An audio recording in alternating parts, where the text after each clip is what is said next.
here's Brandon. Y'all met Brandon before, Miss Lou's son. Hello. He's come over and got these beautiful birds, and he's going to Knoxville. Thank you for the roosters. You're anytime, Brandon, anytime. I hope they can survive the trip to Knoxville and back. They will. We appreciate you. I tell everybody, I've got a big brother that I never knew I had. That's right.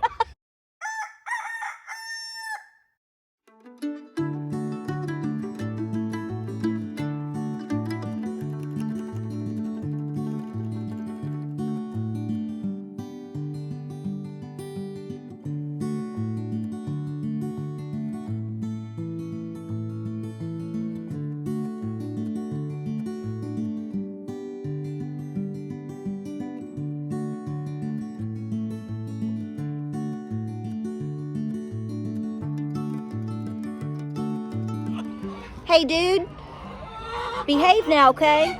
You're gonna go live with Mama Lou now, okay?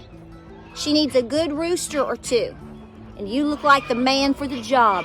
Welcome to Appalachia's Homestead. Okay, Hubba, I'm taking you, Hubba, with your brother Bubba. I'm gonna take you up to the barn. I'm gonna put you in separate little cages just temporarily. We're gonna drive. You wanna drive? It's a good lesson, okay? Don't rely on the cameras because you got to be able to look over your shoulder and through your mirrors, and gotta look. So I want to get you used to this for a second, Hubba. You're so pretty, handsome fella. Because you're gonna be going over the big mountain here in a little bit. That's right. He's going to North Carolina, y'all. Gonna make a lot of babies. All right, so I put it in drive for you, okay? Because I know this is not like the car a lot of us Gen Xers learn to drive and stuff, okay?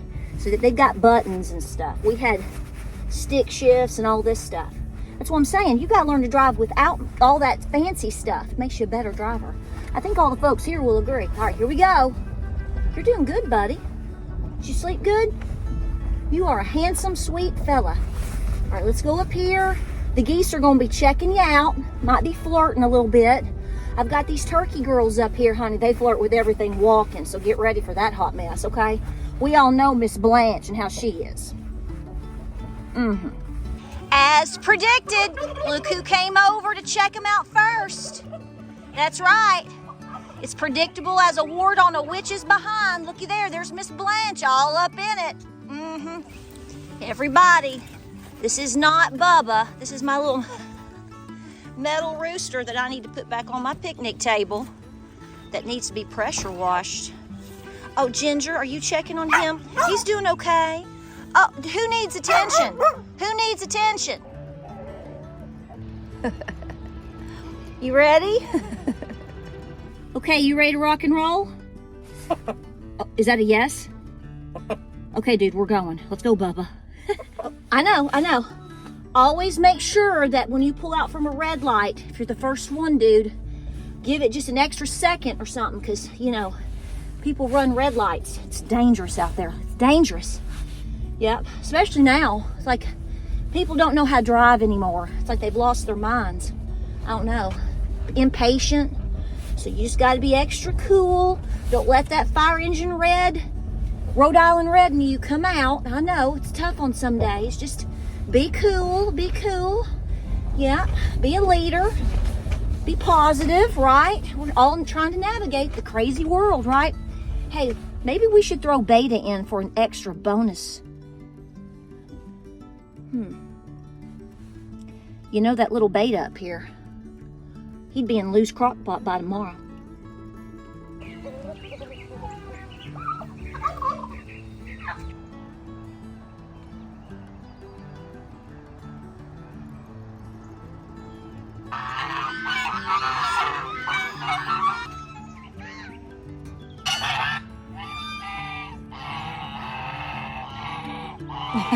So, good morning, guys. Welcome to Appalachia's Homestead. Welcome back to the farm. Welcome back to the family. Give me a hug. Hope you had a great and wonderful and fun St. Patrick's Day yesterday. It was beautiful here.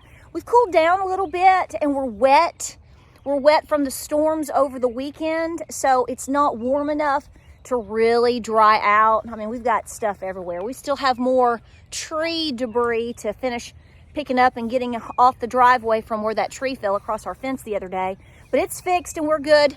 The fencing that's over there where my goaty goose, yeah, did you see that? So you've got the geese running all up and down the field with the cows, the pack of 5, and she's over there with her goats, y'all, with her boys.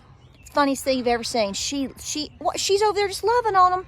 She doesn't just stick with Cowboy now. Oh no, honey. Mike and Vinny are her boys too. So she sticks right with them.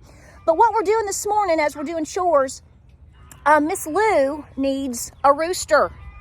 Her rooster got snatched by a hawk. So she's got a really nice little flock of chickens and she keeps 1 or 2 roosters. So I told her, she asked if I had any extra roosters and I was like, who are you talking to? So her son, I call him my big brother bear. He's coming over to, he's crossed the state line to run some errands today. So he's going to swing by and she's going to get 2 roosters. So I had to really think about it yesterday because I was like, I want her to have younger birds, but yet are mature. They're not cockerels. They're actual roosters. Haven't had any trouble with them. I have not had any trouble with any of my big roosters. Very rarely have I ever had an issue with that. I had in the past, I'll tell you, I did have a cream leg bar that was pretty aggressive, and I got him to calm down because I wanted to keep him for obvious reasons. He was rather aggressive at one point, and then a Colombian, meanest rooster I've ever seen. We've talked about him before. That was brutal. Cochise had to intervene on that one, trying to flog an attack. So those 2 breeds typically are the only roosters that I overall have had as far as large size scale roosters, those breeds that have been aggressive. That doesn't mean all of them are. I've never had trouble with a Rhode Island Red. I've never had trouble with a Buff Orpington. That doesn't mean you can't. A lot of my roosters are, at this point, they're mixed because they're homegrown birds. I find that, honestly, it's nice to have some purebred birds. And you want to add some as you go over the years. Where you going, girlfriend? Where you going? You gonna go see the deer? They're out this morning. But a lot of times your mixes, honestly, are your hardiest, best, nicest birds. It just depends. So she's getting Hubba and Bubba. I named them for her. So the first one is a Buff Orpington mix. And then the second one is a little bit bigger. He is a Rhode Island Red mixed. I have some pure Rhode Island Reds, and I have 1 or 2 pure Buffs still. I want to add just a couple just to keep that going. So she's going to take those. They're fairly young. I think I hatched them. They're about 2 years old. So they're fairly young, never been aggressive, very sweet. You can pick them up. They didn't try to peck or flog or do anything. So I think they're going to blend real nice over there in North Carolina. So hopefully, with her flock, she'll make lots and lots of new babies. Miss Ginger, you are a love muffin this morning, girlfriend. How are you? Did you get your belly full? Yeah, I think so, honey. We know you don't skip a meal now, do you? I want y'all to take a look at this. Is this not the cutest garden flag you have ever seen for spring? A follower and viewer sent that to me. I just love this. Y'all, that is so cute. So I'm going to put it right over here. We'll take down my St. Patrick's Day flag. But thank you so much, guys. Y'all don't have to send me anything. But I have to tell you, I appreciate this so much. That is just darling. Look at that. Ooh.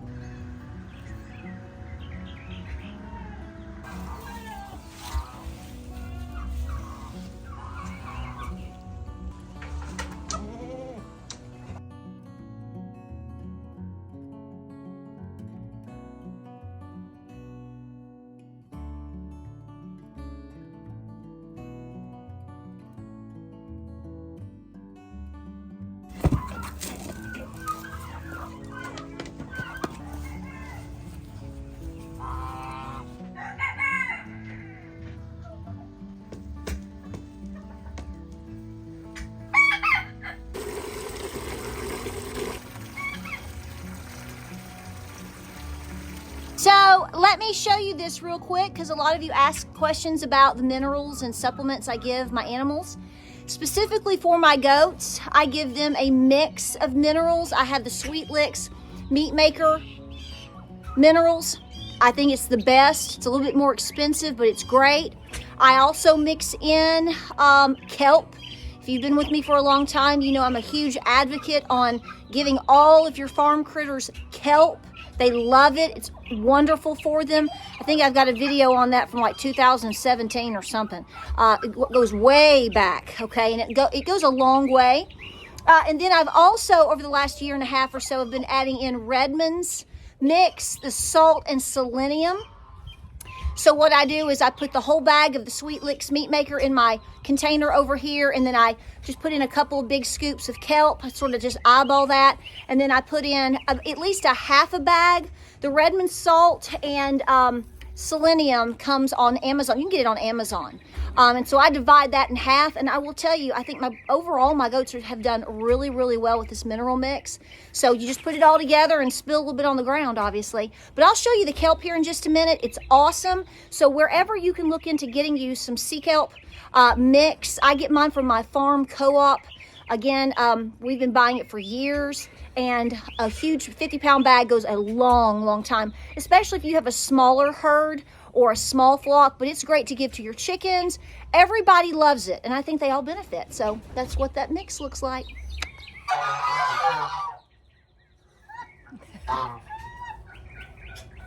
Now listen, you all need to behave. You need to behave. So here is your kelp. You can see it just looks like minerals, but it's actually more of a green color, so it's easy to tell which is which in the barrels. But we just mix this right on in. You can give it straight to your critters. You don't have to mix it. We just generally do overall. And then I may give extra, but I can tell you the cows love it, the goats love it, everybody loves it. Oh. Got some girls that love that weird spot where some fencing is rolled up.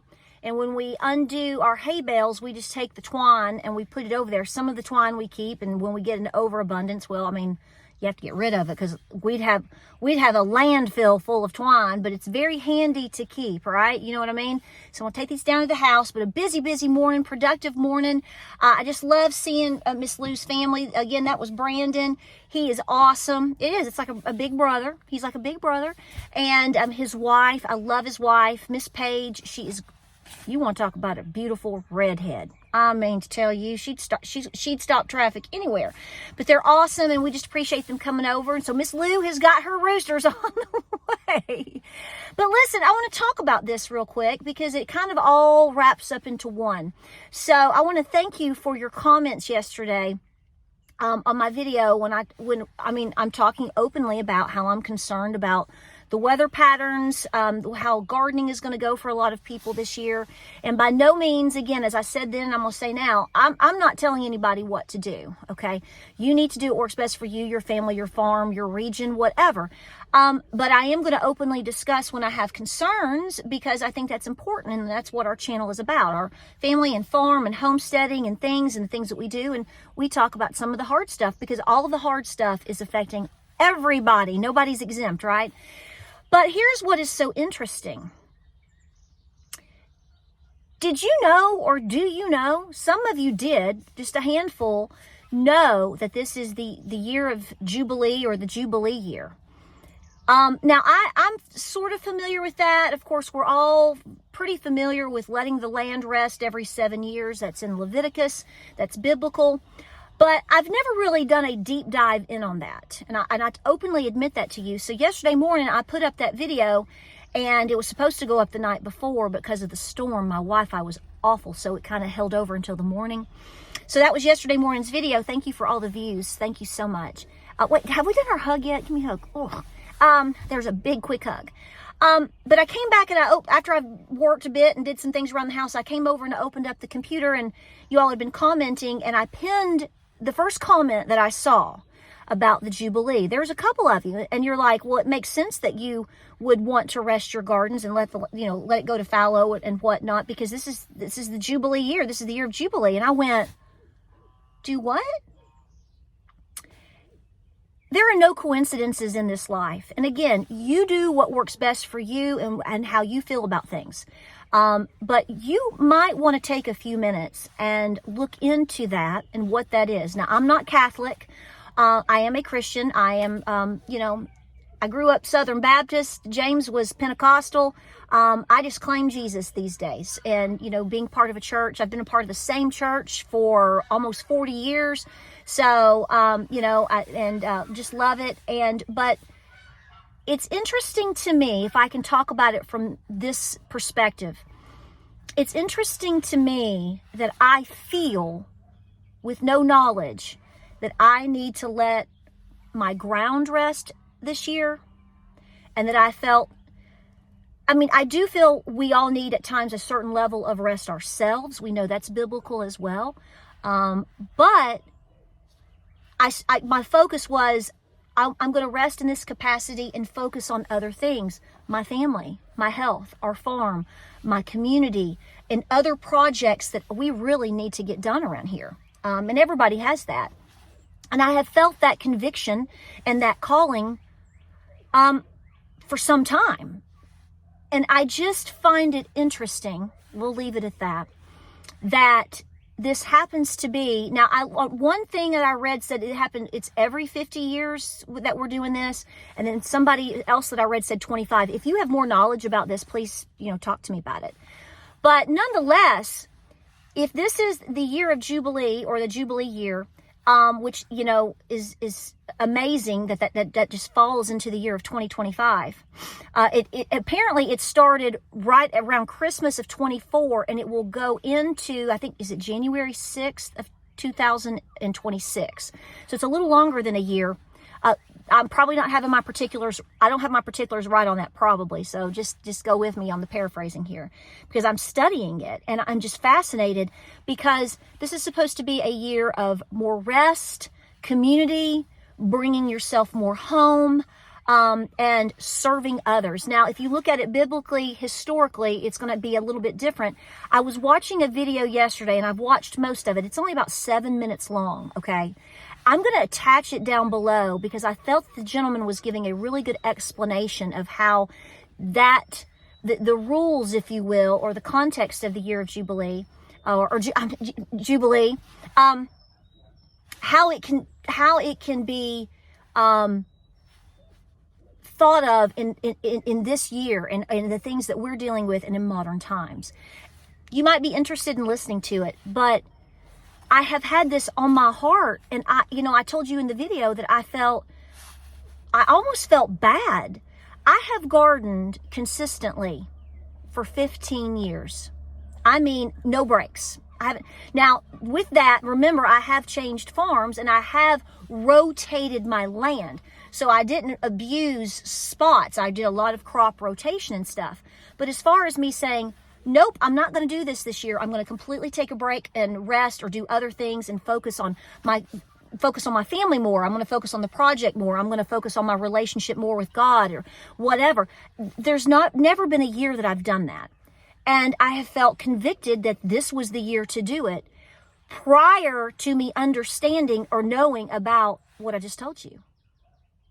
So investigate that, study that. A lot of people have heard of letting it in a general sense, every 7 years, or like in my family, a lot of the gardeners in my family, I had two particular uncles, and they hunters and gardeners and fishermen like crazy. And what they would do is they would garden hardcore 3 years in a row, 1, 2, 3, then take a year off. So they would rotate amongst the 3 years, and then they would take a year off. That's how they did it. But a lot of you know about the 7 years as well. So all I'm saying is do your due diligence, do what works best for you. I am not telling you not to prepare.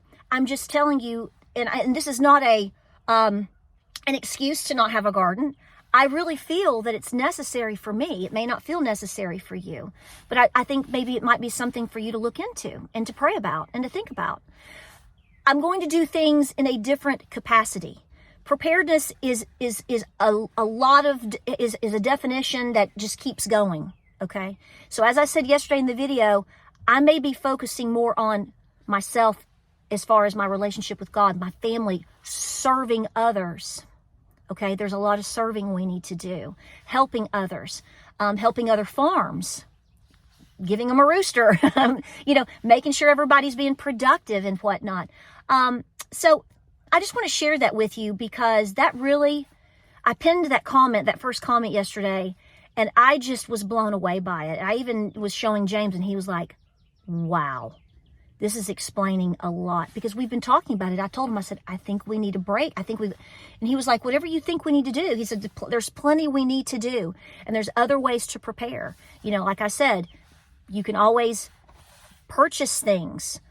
Go support your other farmers, the Mennonite farms, the farmers market. I'm not telling you not to put food away. In fact, I'm telling you the opposite.